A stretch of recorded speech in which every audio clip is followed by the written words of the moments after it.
Assalamualaikum warahmatullahi wabarakatuh. Nama saya Muhammad Zaki Alfanza, NPM saya 2021020235. Saya dari Prodi Hukum Tata Negara dan di kesempatan kali ini saya akan menjelaskan tentang substansi hukum Islam. Yang pertama, makna hakikat sesuatu menurut filsafat.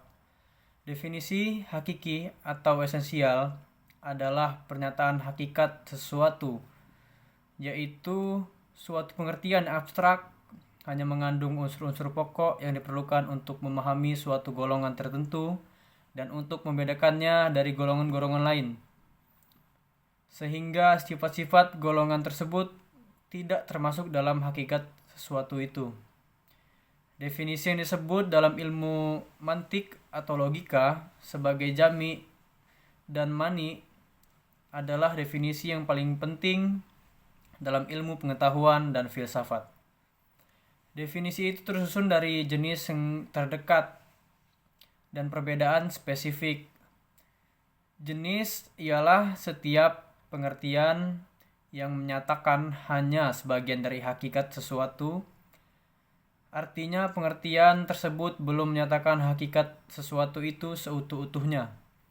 Perbedaan spesifik ialah setiap pengertian yang membedakan golongan dari jenis genusnya, misalnya berkat budi membedakan manusia dari hewan. Selanjutnya, pengertian filsafat hukum Islam. Filsafat hukum Islam terdiri dari 3 kata, yaitu filsafat, hukum, dan Islam. Filsafat hukum adalah pengetahuan tentang pemikiran mendalam, sistematik, logis, dan radikal tentang berbagai aturan yang berlaku dalam kehidupan manusia, baik aturan bermasyarakat maupun aturan bernegara. Hukum adalah peraturan-peraturan tentang perbuatan dan tingkat laku manusia dalam lalu lintas hidup.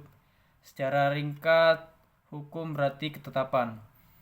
Adapun pengertian filsafat hukum Islam adalah kajian filosofis tentang hakikat hukum Islam, sumber asal-muasalnya hukum Islam dan prinsip penetapannya, serta manfaat hukum Islam bagi kehidupan masyarakat yang melaksanakannya. Dengan demikian, yang dimaksud dengan filsafat hukum Islam adalah setiap kaidah, asas, aturan-aturan pengendalian masyarakat pemeluk agama Islam. Kaidah-kaidah itu dapat berupa Al-Quran, hadis, pendapat sahabat dan tabi'in, ijma ulama, fatwa lembaga keagamaan. Filsafat hukum Islam diartikan pula dengan istilah hikmah at-tashri'. Selanjutnya, faktor yang menjadi ciri filsafat hukum Islam. Yang pertama yaitu wacana atau argumentasi. Menandakan bahwa filsafat memiliki kegiatan berupa pembicaraan yang mengandalkan pada pemikiran, rasio, tanpa verifikasi uji empiris, atau yang disebut dengan perbincangan dan menutup mata. Yang kedua, segala hal atau sekalian alam, yang artinya semua materi pembicaraan filsafat adalah segala hal menyangkut keseluruhan yang bersifat universal. Tidak ada yang tidak tersentuh oleh pembicaraan filsafat.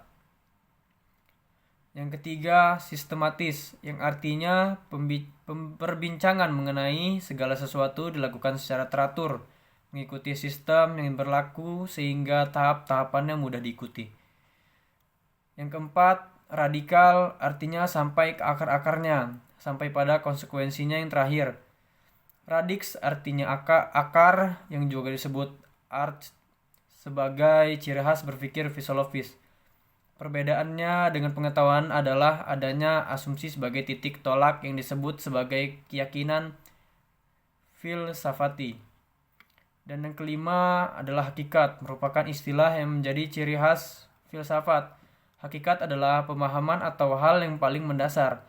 Jadi filsafat tidak hanya berbicara tentang wujud atau materi sebagaimana ilmu pengetahuan, tetapi berbicara makna yang hakikat terdapat di balangkanyua. Berdasarkan 5 ciri berpikir filosofis tersebut, dapat diambil pemahaman bahwa filsafat merupakan kebebasan berpikir manusia terhadap segala sesuatu tanpa batas, dengan mengacu pada hukum keraguan atas segala hal, bahwa sekalian alam dan segala hal dapat dilihat dari berbagai hal sudut, melalui kontemplasi pemikiran dan sistematis, logis, dan radikal. Sekian dari saya, wabillahi taufiq wal hidayah, wassalamualaikum warahmatullahi wabarakatuh.